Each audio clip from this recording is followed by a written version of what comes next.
onto the Lexus right now. Got the new drive shaft installed and it fits so good.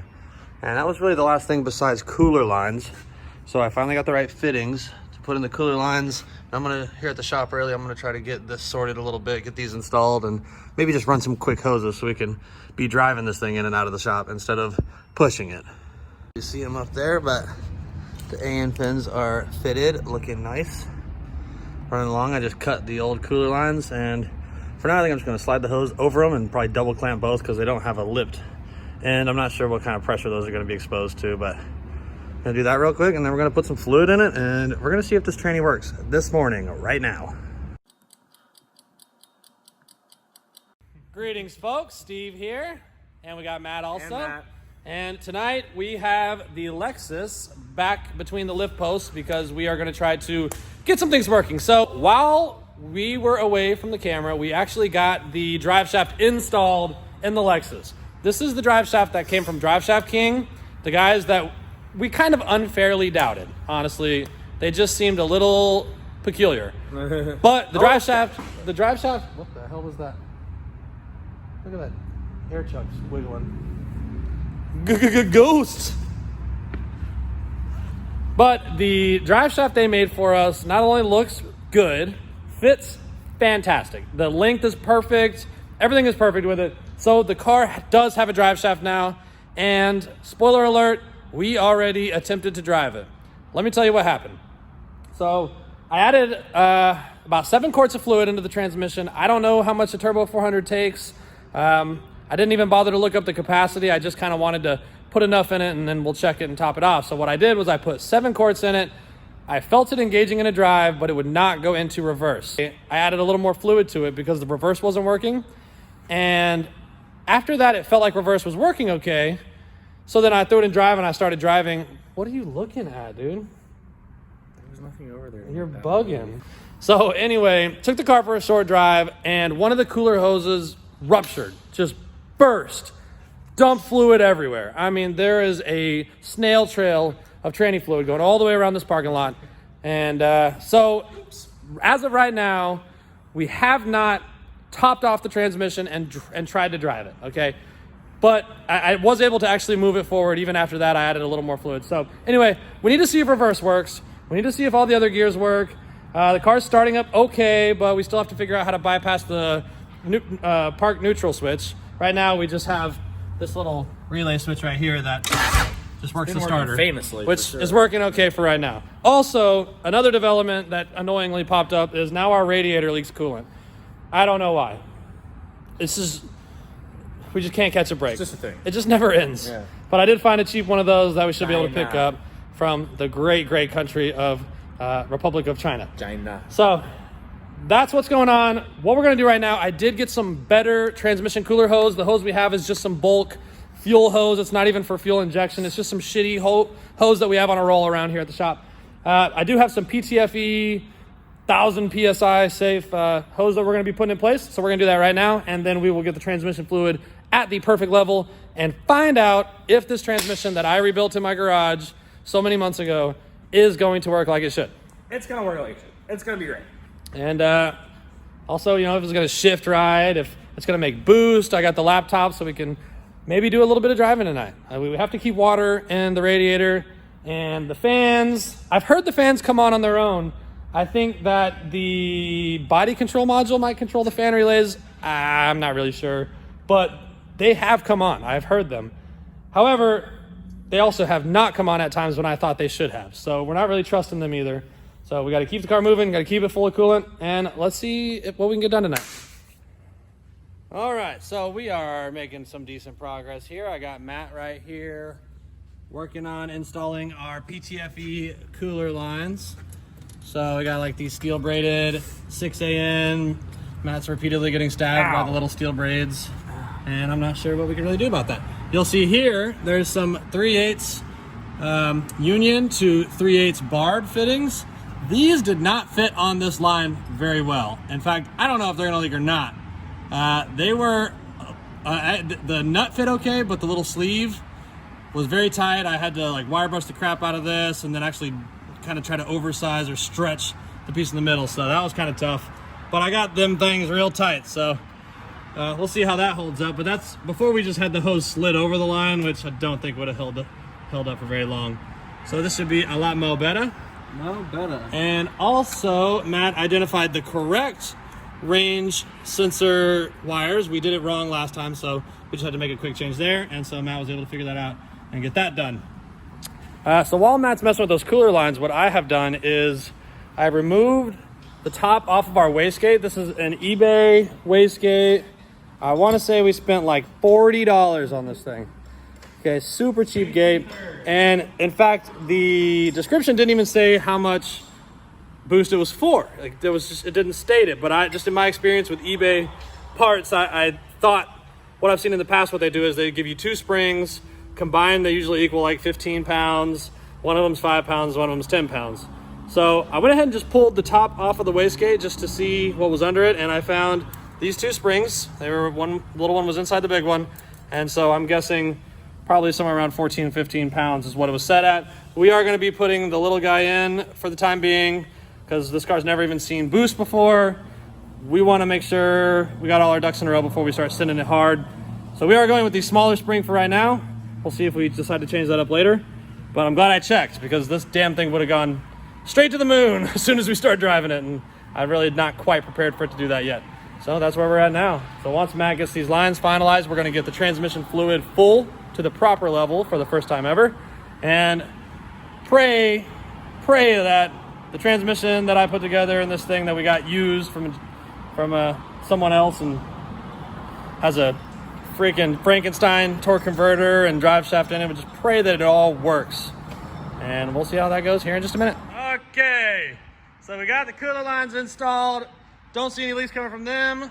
Off camera just now, we started the car, ran it through the gears, topped off the fluid. The key starts it once again, so we have conquered that little issue. What else? Check the oil, tranny's full. Key starts it.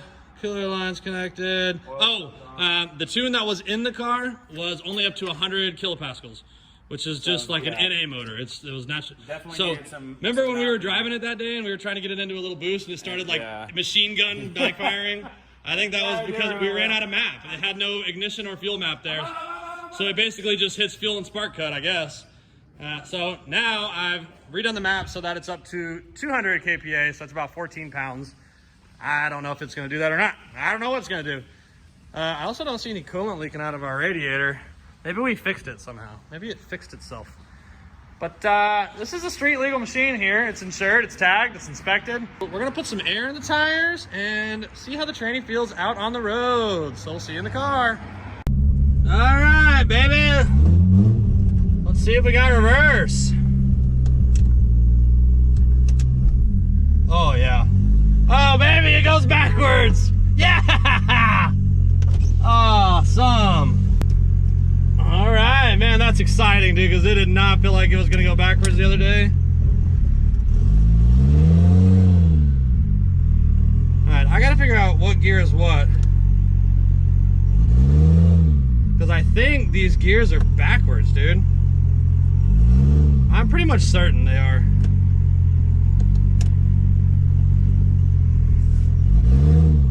Sure, man. So that should be neutral. Okay, hold up. Something's wrong because neutral's going forward. All right.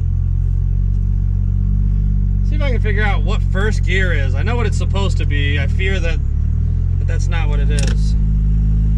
So that should be first. Man, it's just got like no throttle response. Or like no feeling of response. Feels way better there.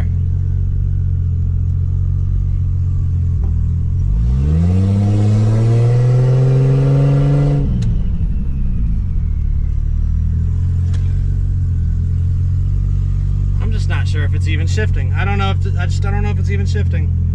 I have no idea. Hey, neutral's neutral now. So it seems we did some good. I feel feel like 1 through 3 might be swaps. Like I feel like it might be a pull to shift. What? Why would that be the case? I don't know. You got the cable going the wrong way? No, it'd be the valve body, I think, that determines that. Let's just do some cruising around.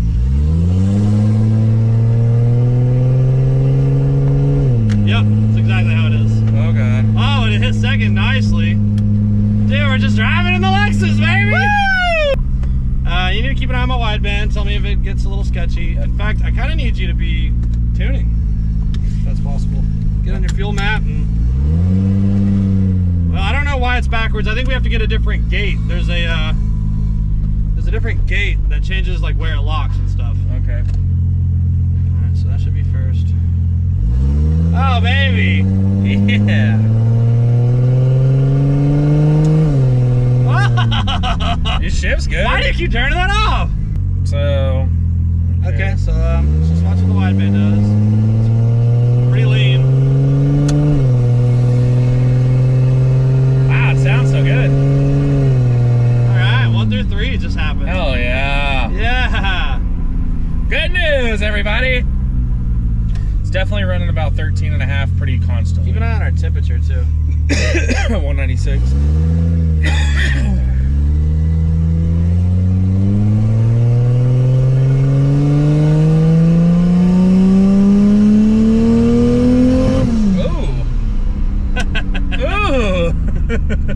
There's a little spoolie action. What was the AFR doing during that? It was all right around high 13. You need to start a data log. High 13, low 14. Hold on.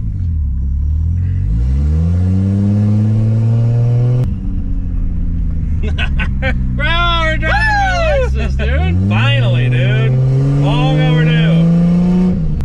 Dang, dude, I'm so excited. Did you start a log? Driving Lexus. You got a log Yeah, going? it's logging.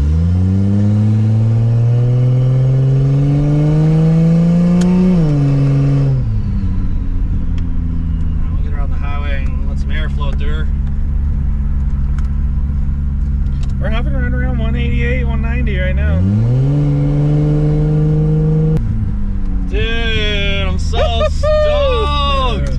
Alright, let's get out the radio. We can kind of run it through the gears. Oh, snap. We need a good data log and then we'll go back and make some adjustments. Yep. I'm not even going to try boost yet. We'll just... Just get it running.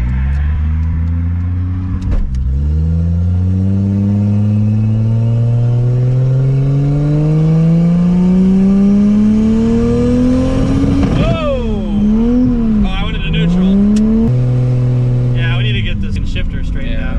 I mean, I guess we're going to be pushing to shift. That's how the transmission's set up. Yeah. It's kind of annoying, but we'll be able to still, like... I mean, pulling to shift's okay. It's just... I think we need to fix that before we go racing with it. Well, I don't think we need to. I think it'd be nice to. I think we should, because then you can skip. The Z has been able to skip gears the whole time we've had it. It's never stopped us. It's just going to be weird going to the Z, which is normal shift forward. And No, we're going to be pulling to shift. That's how this car is going to be. That's how the transmission is. Oh. Yeah.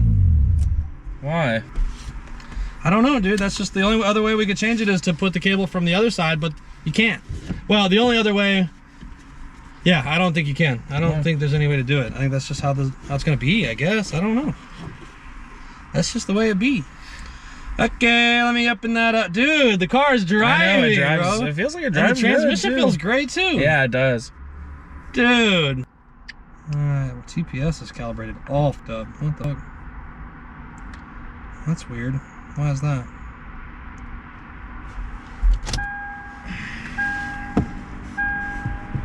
That's a negative 12 right now. TPS isn't even working right now. That's not good. Why? Why is that happening? Let's check the TPS.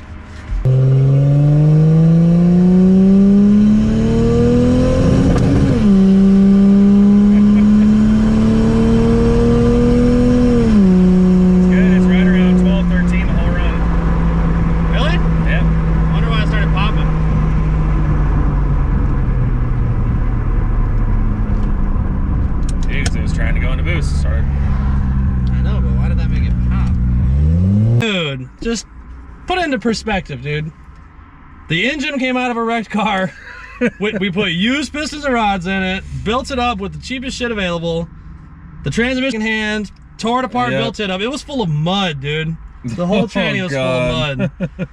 And then we got fucking eBay piping, blow-off valve, wastegate. We don't know if that stuff's working yet. Yeah. But, when we were on 380, it started spinning up, dude. You could tell she Yeah. was about to do something. So the car just has been driving really good, man, and actually just got into a tiny bit of boost just now, and you can really feel it starting to wake up. My GoPro died in the car, so unfortunately So we don't have any video. but hopefully we'll get another chance. But pulling up to the shop, the car died over here behind this building. We coasted it back. And now we're not getting any fuel pressure. Fuel pump's not coming on now. We did a lot of shit to that fuel pump. I know. And so I'm not sure what exactly happened here, but we still have the seat like loose, and just like peek up under there and make sure everything's still plugged in. I don't know how good of a job we did putting it all back together at that point, you know. Connector still plugged in. Yep. Okay. And there's a couple different things going on in the fuel pump relay department. I can't really remember which one it is, but I know I've had to fight with these already before too. Well, we'll try to figure that out real quick. Okay, so we found the issue with the car, why it stalled out, and I've went over this before in past videos. The relay, or the fuel pump relay system on this car is extremely complex. An EFI relay supplies power to what's called a circuit opening relay, which is actually a normal relay, but then it supplies power to the fuel pump relay, which is a totally odd relay that's closed normally and then opens when it's energized. So in stock form, these had like a fuel pump resistor that made it so the fuel pump didn't have to work extra hard when it wasn't needed, and that's the purpose of the weird relay system. So right now, the Mega Squirt's controlling the circuit opening relay, and it supplies power through the fuel pump relay to the fuel pump. And what happened is we blew the fuse for the fuel, or for the EFI system. This fuse supplies power to the fuel pump, which we have modified, and maybe possibly seeing pressures higher than it's used to, even though we're not even really going into boost yet. But more likely, it blew because of the fuel injectors, the GM LS3 decapped fuel injectors that are in it. I'm thinking not necessarily because there's anything wrong with the injectors. They're high impedance, so they actually don't pull a lot of current by themselves, but we are also running this car on batch fire now. And this is a car that normally ran on sequential fuel injection, where one injector fired at a time. When we're running on batch fire, all those injectors open at the same time, all the time, and we're straining the fuel pump a little bit more. Bottom line, a lot more, the circuit is seeing way more amperage than it ever used to, and that's something we're going to have to figure out. We weren't even in boost at all when it happened. So this is probably going to continue to be an issue until we can route circuitry that can support that amperage. There is a full harness overhaul coming in this car's future. For sure. It's a freaking mess right now. So that's happening. Right now, we just want it to work, and we can tidy it up this winter whenever we got all the time and stuff. You know, it's really bad. So that is coming, at which point we can run the appropriate wiring and fuses. We want, pretty much. Yeah, we can set it up so where it can handle the amperage. I don't think it's going to really hurt the pump that's in the tank, and I don't think we're not going to hurt the injectors. It's just a matter of the circuitry in this car wasn't meant to carry this much load. So we're going to go ahead and just throw a 30 in it now because we want the car to work. But we'll see what happens. If it blows the 30, we're not going to go any higher than that, and then it just becomes irresponsible. But we know what's ahead of us, and at least we know if the engine shuts off, we need to just have some spare 30s in the car, Matt. Grab some spares so we can get to where we need to go. We drove around quite a bit before it was a problem, and we weren't even accelerating when it happened. It was just kind of cruising down a back alley. So we'll try that. We're going to work on the tune a little bit more, try to clean things up a little bit more further still, and maybe we can get it into some real deal boost tonight and get some pretty sweet video or audio clips. Okay, so update. The 30 amp fuse blew immediately. Immediately as soon as you turn the key on. So then I Put another one in. put another one in and disconnected all 6 of the fuel injectors, and it blew again immediately. So it seems my theory is wrong, and we actually have a short circuit somewhere, and we need to figure out where it is. The unfortunate thing is this is factory wiring. This isn't, I don't know that we even wired into this circuit. The Megasport controls the control side of the relay, but it doesn't supply power directly to the EFI system. Let's unplug the fuel pump and see if it does it.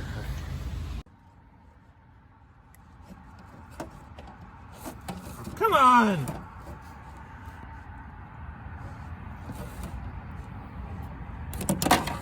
All right. she was stuck. All right, go ahead and hop in her. I'm gonna throw another 30 in there. Like that. Ready? Yep. Boom, popped it again. Well, shit. Okay, that's with all injectors and the fuel pump disconnected. We got to go to the schematic and find out what else this fuse supplies power to. I wonder if we just like shorted out a relay, because that damn relay right there, I've crunched up a little bit, pulling it out with the pliers. This is where the resistor used to be that I jumped. And it's obviously not touching anything. And then, man, okay, let's go find out what else that thing powers, see if we can figure this out. Unfortunately, the only way to do this is to keep putting good fuses in it and Our supply is dwindling. disconnecting things that are on that circuit until you figure it out. So what we determined is the injectors actually get their power straight from the ignition switch. So those are not going to be affected here. What I learned is the EFI relay supplies power to a lot of things. A couple examples are the heater circuits on a couple oxygen sensors, which we don't use. I think I saw like a purge valve on there, which we don't use. So what it boils down to is there is 2 circuits coming off of the EFI relay. They're both red and black. One of them goes right over to the fuel pump relay. The other one goes to a bunch of other shit. I don't know which one's which. And So we're gonna cut one and we're gonna find have out, to just guess. So I think I've chosen this one here. It's a little looser, so it'll be easier to fix if we're wrong. So we're just gonna give it a little snip. Yay. And Oh. now that we've snipped it, we have to live with that decision. But let's throw a fuse in it and see if it still blows. So wouldn't you know it, the wire we snipped was the wrong choice. But we now snipped the other one, put the fuse back in, it did not blow. We got fuel pressure. And it kicks back like it always does for some reason. Hey! We're back! We're back, baby! Alright, so we had to add a whole bunch of fuel. So we're gonna take it for another rip after making some slight adjustments, and here we go.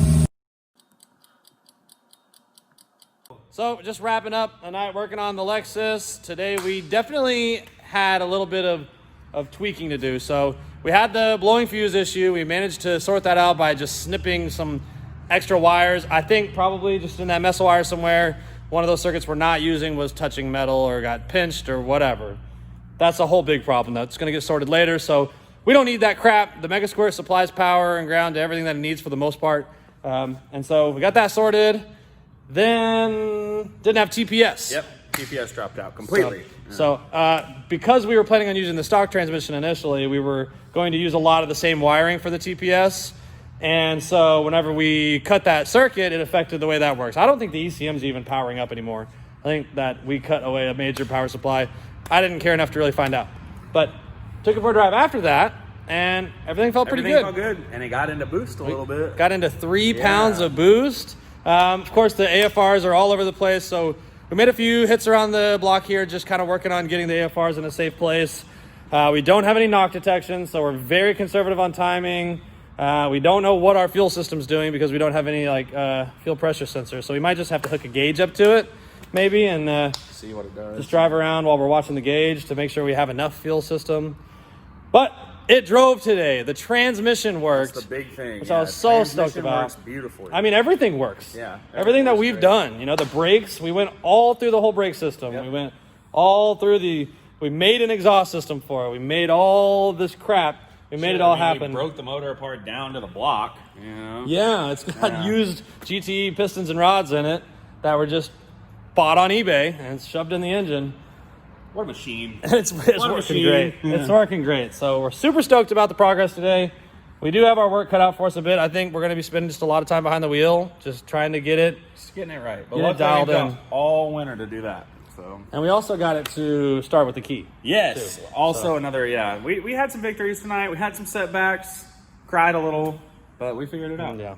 But that's going to do it for this week. As usual, like and subscribe, and we'll see you next week.